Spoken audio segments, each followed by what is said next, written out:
భారతదేశంలో ఏ రాష్ట్రంలోనూ లేనట్లుగా కొణిజేటి రోషయ్య గారు ఓవర్ డ్రాఫ్ట్ లేకుండా 15 సంవత్సరాల బడ్జెట్ సమర్పించారు.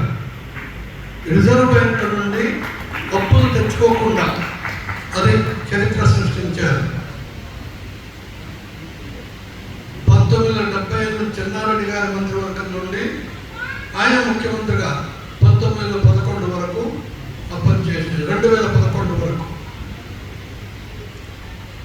ఆయన ప్రతిపక్షంలో ఉన్నప్పుడు ఒకసారి ప్రభుత్వాన్ని నిలదీశాడు, మీరు ఎందుకు అప్పులు చేస్తున్నారయ్యా అని.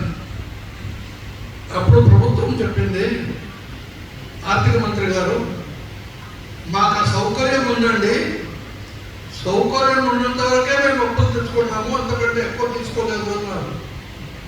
అవునయ్యా, శ్మశానంలో సౌకర్యం ఉంది, అట్లా అనుకోని మేము ఆత్మహత్యలు చేసుకుంటామా అని అడిగారు. ఇక్కడ ఒక సౌకర్యం ఉంది,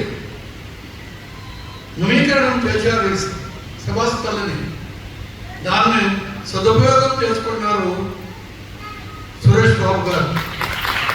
అలాగే మేము కూడా చేయదలుచుకున్నాం.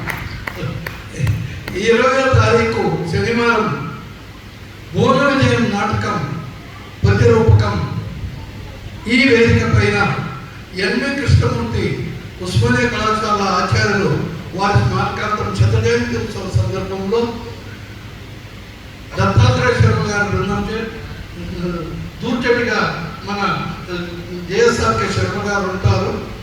ఆ కార్యక్రమానికి మీరందరూ రావాలని ఇప్పుడే ఆహ్వానం. 20 శనివారం సాయంకాలం 6 గంటలు. ఈ మధ్య ఒక వర్గం మా స్వాతంత్రం వచ్చి ఏమైంది, స్వాతంత్ర సమయంలో ఎందుకు జ్ఞాపించుకోవాలి, వాళ్ళు ఏం చేశారో వాళ్ళు చేయకపోతే పెట్టుకోవడం ఉంటే ఏమయ్యేది, రైలు వచ్చింది, అది వచ్చింది, ఇది వచ్చింది అని చెప్తూ ఉంటారు. మిత్రబాంధవులారా, 30 కోట్ల ప్రజలు స్వాతంత్రం వచ్చిన రోజు, అందులో సగం మందికి 3 పూటలు అన్నం లేదు. ఈ రోజు 140 కోట్ల ప్రజలు భిక్షగాళ్ళు కూడా అన్నం పెట్టొద్దంటే డబ్బులు ఇవ్వండి అంటున్నారు. ఇంటి 10 మంది పాత బట్టలు వద్దండి, నేను ఏదైనా డబ్బులు ఇవ్వండి, నేను కొత్త బట్టలు కొంటాను పిల్లలకి అంటుంది.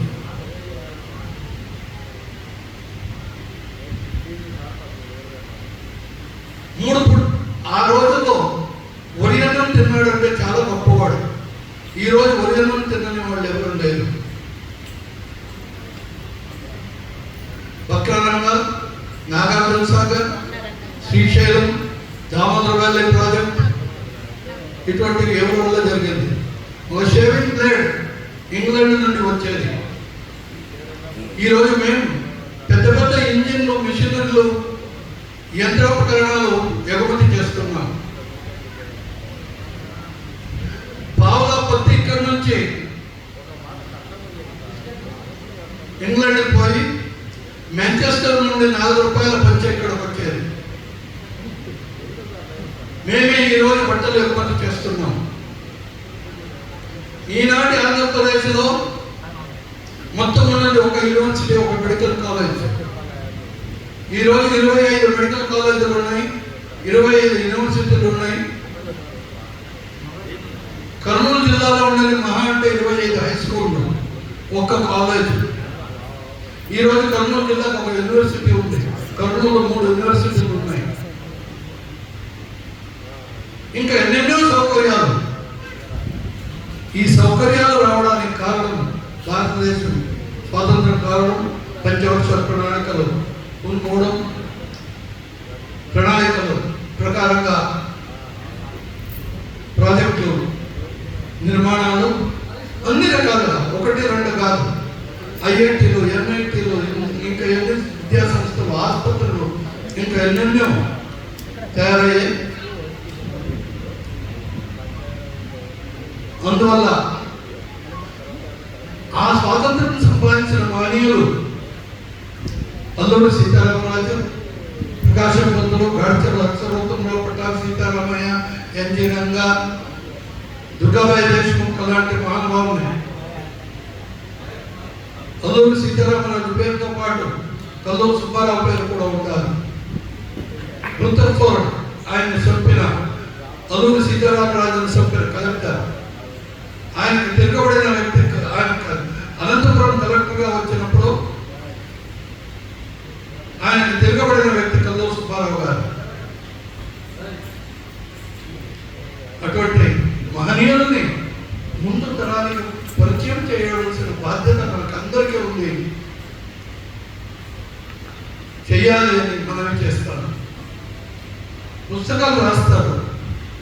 ఈ రోజుల్లో ప్రతి ఒక్కరు ఎవరికంటే పుస్తకాలు డిజిటల్ లైబ్రరీ వచ్చింది.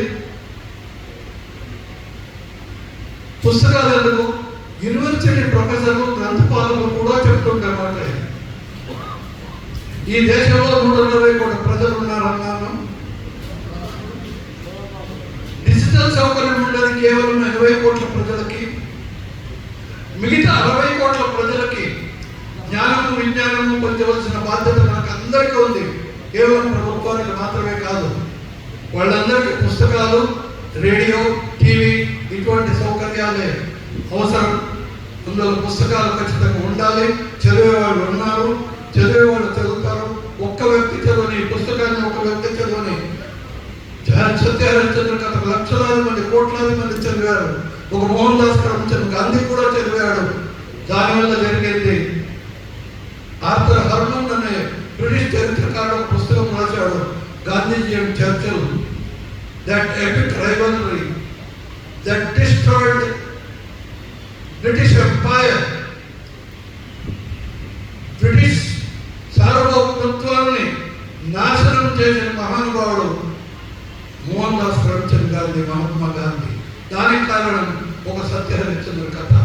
ఒక్క వ్యక్తి ప్రభావితం కాదు, ఆ పుస్తకం సార్థకమైనట్లు ఉంటుంది అని మనం చేస్తాను.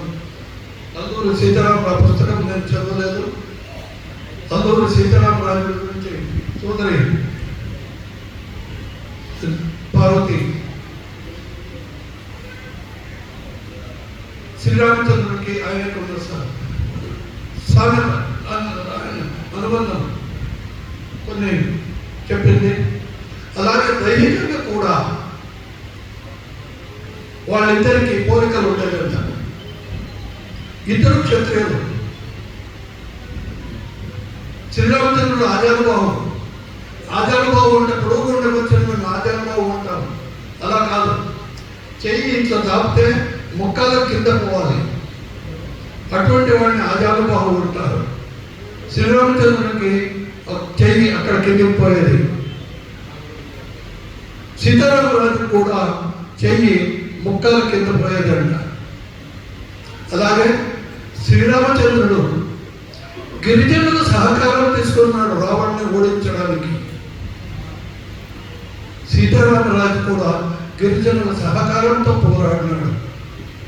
ఇటువంటి పోలికలు ఒకరికొకరికి ఉంది.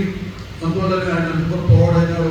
ఆంధ్రప్రదేశ్ ప్రభుత్వం ఆయన పేరుతో ఒక జిల్లాని సృష్టించింది, అభినందనీయం. అలాగే భీమవరంలో అల్లూరి సీతారామరాజుని 30 అడుగుల ఒక విగ్రహం ప్రధానమంత్రి నరేంద్ర మోదీ గారు ఆవిష్కరించారు. ఉప్పులమ్మ అక్కడ గ్రామ దేవత. ఆ దేవతలను చూడడానికి వచ్చిన వాళ్ళందరూ వచ్చి ఆ అల్లూరి సీతారామరాజు అక్కడికి 1 కిలోమీటర్ దూరంలో ఉంటుంది. ఆ విగ్రహాన్ని కూడా చూసిపోతుంటారు, చాలా మంది వస్తుంటారు. అటువంటి మహనీయుల స్మారకం ప్రతి ఊళ్ళో జరగాలని మీ అందరిలో మనవి చేస్తూ, మన ఊళ్ళో కూడా కర్నూలు అభివృద్ధికి కారకులైన మహానుభావుల్లో అతి గొప్పవాడు ప్రకాశం పంతులు గారు. వారికి ఊళ్ళో ఒక స్మారకం లేదు. ఒక ప్రకాశం నగర్ అని ప్రకాశ్ నగర్ అని పిలుస్తారు. ప్రకాశం నగర్ చెప్పడం లేదు. అటువంటి అది తప్పితే ఇంకా వేరే స్మారకం లేదు. ఆయన కూడా ఒక స్మారకం ఊళ్ళో చేయడానికి మనం అందరూ ప్రయత్నిస్తాం. స్వాతంత్ర సమర యోధుల్ని తెలుసుకుంటారు. అవసరం వచ్చినప్పుడల్లా ఇక్కడ ఉపాధ్యాయులు కొందరు ఉండవచ్చు. సందర్భం వచ్చినప్పుడల్లా వాళ్ళ పేర్లు చెప్పండి. మా social studies teacher Rajiv Shetty పాఠాలు ఎప్పుడు చెప్పలేదు. పాఠాలకి ఏమైనా పుస్తకాలు చదువుకోండి, విషయాలు తెలుసుకోండి అని చెప్పేవారు. ఆయన సురేష్ బాబు ఇన్ని ఎట్లా రాస్తాడు అంటే ఆయన రాజీవ్ శెట్టి చెప్పారు, పని చేసేవాడికి ఎప్పటికీ సమయం దొరుకుతుంది, పని చేయని సోమానికి దేనికి సమయం దొరకదు అని. ఇంకా ఆయన దృష్టి చూస్తే నాకు జ్ఞాపకం వస్తుంది. మా హెడ్ మాస్టర్ పిఎల్ భోజరావు గారు ఆనాటి హెడ్ మాస్టర్లు పంచె కట్టి ఓ చేతిలో పంచ ఓ చేతిలో గొడుగు పట్టుకొని బజార్లో పోతూ ఉంటే అంగడి వాళ్ళందరూ లేచి నమస్కారం చేసేవాళ్ళు. అంత గొప్ప గౌరవమే హెడ్ మాస్టర్లకి. ఈయన కూడా ఎక్కడికైనా పంచ కట్టిపోతున్నాడు, పాతకాలాన్ని స్మృతి చేస్తున్నాడు, అదొక గౌరవం. అలాగే రైతులకు కూడా పత్తితో చేనేత బట్టలు తొడగడం రైతులకు కూడా ఒక మన సహకారం అని మనవి చేస్తూ ఈ యొక్క మహాయజ్ఞంలో సునీలాన్ని వేయడానికి నాకు కూడా ఒక అవకాశం ఇచ్చినందుకు కృతజ్ఞతలు తెలియజేస్తూ జై హింద్, వందే మాతరం.